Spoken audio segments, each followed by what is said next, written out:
Hello everyone, welcome to our channel. Last video में हमने discuss किया था कि हमारी एजुकेशनल साइकोलॉजी की क्या क्या अप्रोचेज हैं।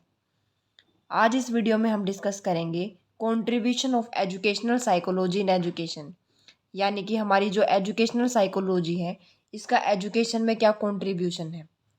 First, importance of child.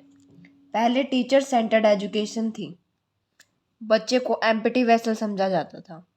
यानी कि पहले हम देखते हैं हमारी जो एजुकेशन क्या थी वो टीचर सेंटर्ड थी। यानी कि जब बच्चों को कुछ भी नहीं समझा जाता था, बच्चों को एक एम्प्टी वेसल की तरह समझा जाता था कि हमें सिर्फ उसके अंदर ज्ञान भरना है। लेकिन अब एजुकेशन चाइल्ड सेंटर्ड हो गई है, यानी कि बाल केंद्रित। यानी कि हम कह सकते हैं कि हमारी जो एजुकेशन में है, एजुकेशनल साइकोलॉजी आने के बाद चेंज आया है, और ये चेंज क्या है, आपका पॉजिटिव है।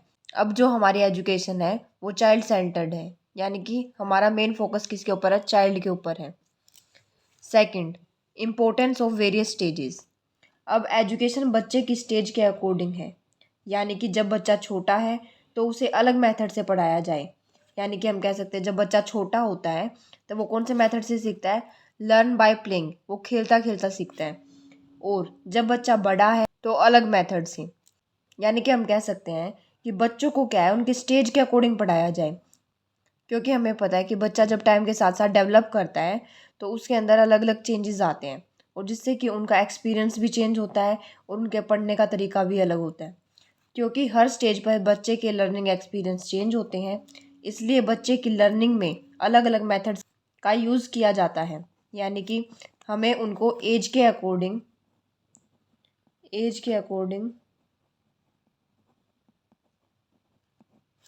हमने क्या किया, उनके मेथड्स को भी चेंज किया, मेथड्स ऑफ टीचिंग को क्या किया हमने, चेंज किया, ताकि उनको अच्छे से समझ आ सके। थर्ड, इम्पोर्टेंस ऑफ को करिकुलर एक्टिविटीज़, या फिर हम इसको कह सकते हैं अब हमारा एम्फेसाइज किसके ऊपर है, को करिकुलर एक्टिविटीज़ पे है। एजुकेशन साइकोलॉजी की हेल्प से अब बच्चे को करिकुलम में पढ़ाई के साथ साथ बहुत सारी अदर एक्टिविटीज़ भी करवाई जाते हैं। यानी कि अब जो हमारी एजुकेशन है उसके अंदर सिर्फ पढ़ाई नहीं है, उसके साथ साथ खेलना है, डांस है, सिंगिंग है, एक्सेट्रा है। यानी कि पढ़ाई के साथ साथ और भी बहुत सारी एक्टिविटीज़ है जिनको को करिकुलर एक्टिविटीज़ कहते हैं, यह हमारे करिकुलम में ऐड कर दी गई है। ये सब आपका कब हुआ है, जब आपका एजुकेशन साइकोलॉजी आपके एजुकेशन में आई है।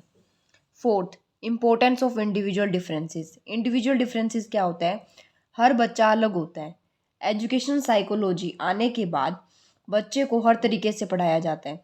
यानी कि जब हमने एजुकेशन साइकोलॉजी को अपने एजुकेशन में अप्लाई किया तो उससे हमें क्या पता चला कि हर बच्चा जो है वो अलग होता है, यानी इसलिए हर बच्चे को पढ़ाने का तरीका भी अलग होता है। जैसे हम बच्चे को ऑडियो विजुअल एड्स की तरह हेल्प से भी पढ़ा सकते हैं। तो अब बच्चे के इंडिविजुअल डिफरेंस को ध्यान में रखते हुए बच्चे को पढ़ाया जाता है। यानी कि हम बच्चे का इंडिविजुअल डिफरेंस देखते हैं, उसके अकॉर्डिंग बच्चे को हम पढ़ाते हैं। Fifth, reform in teaching methods.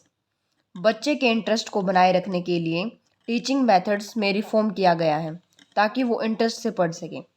यानी कि जब हमने एजुकेशनल साइकोलॉजी को एजुकेशन में डाला तो इससे हमें पता लगा कि उनके इंटरेस्ट को बनाए रखने के लिए हमें उन्हें अलग अलग टीचिंग मेथड से पढ़ाना चाहिए ताकि उनका इंटरेस्ट पढ़ाई में बना रह सके। सिक्स, रिफॉर्म इन करिकुलम, यानी कि पाठ्यक्रम। अब करिकुलम बच्चे की abilities, interest, capacity, mental abilities के हिसाब से है। जब हमने एजुकेशन साइकोलॉजी को एजुकेशन में अप्लाई किया उससे क्या हुआ, हमारा जो करिकुलम बनता है वो बच्चे की एबिलिटीज़, इंटरेस्ट, उसकी कैपेसिटी और मेंटल एबिलिटीज़ के हिसाब से बनता है। अब हम आगे सेवन्थ पॉइंट देखेंगे, रिफॉर्म इन डिसिप्लिन। यानी कि हमारा डिसिप्लिन में भी क्या हुआ, आपका रिफॉर्म हुआ है। पहले बच्चे डर और भय के कारण डिसिप्लिन को फॉलो करते थे, क्योंकि डिसिप्लिन फॉलो ना करने पर उनको पीटा जाता था। लेकिन जब से साइकोलॉजी एजुकेशन में आई है तब से बच्चे को प्यार से पढ़ाया जाता है। यानी कि अब बच्चों को पीटा नहीं जाता, अब बच्चे को प्यार से पढ़ाया जाता है और उनको समझाया जाता है। हमारे साइकोलॉजिस्ट थे थॉर्नडाइक, वो बिलीव करते थे आपका रीइंफोर्समेंट में और पनिशमेंट में। यानी कि जब बच्चा अच्छा काम करे तो उनको रिवॉर्ड दिया जाए, जब बच्चा गलत काम करे तो उनको पनिशमेंट दी जाए। डीवी उनका आइडिया था प्रोग्रेसिव एजुकेशन का। बच्चे को प्यार से सिखाना चाहिए, यानी कि बच्चे को डांटना नहीं चाहिए, बच्चे को प्यार से सिखाना चाहिए। पहले हम थॉर्नडाइक के आइडिया को फॉलो करते थे, आज हम डीवी के प्रोग्रेसिव एजुकेशन के आइडिया को फॉलो करते हैं, यानी कि हमें बच्चे को प्यार से समझाना है,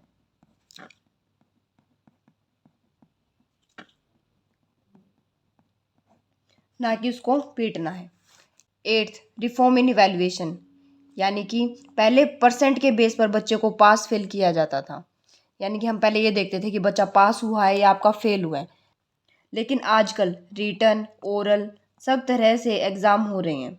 जैसे हमारा पर्सनैलिटी टेस्ट हो गया, रिटन हो गया, ओरल हो गया, इन सब टेस्ट की हेल्प से हम बच्चे का इवैल्यूएशन करते हैं, ना कि सिर्फ उसके मार्क्स के बेस पे उनको पास या फेल करते हैं। अब हम देखते हैं कि हमारे जो एजुकेशनल साइकोलॉजी का एजुकेशन में मेन एम क्या है। बच्चे का ऑलराउंड डेवलपमेंट करना, उसमें पॉजिटिव चेंजेस लाना। थर्ड है आपका बिहेवियर में डिज़ायर्ड रिजल्ट्स ला सकें, बच्चे की एनर्जी को चैनलाइज कर सकें ताकि उनकी एनर्जी वेस्ट ना हो। यह था आपका एजुकेशन साइकोलॉजी का एजुकेशन में कंट्रीब्यूशन।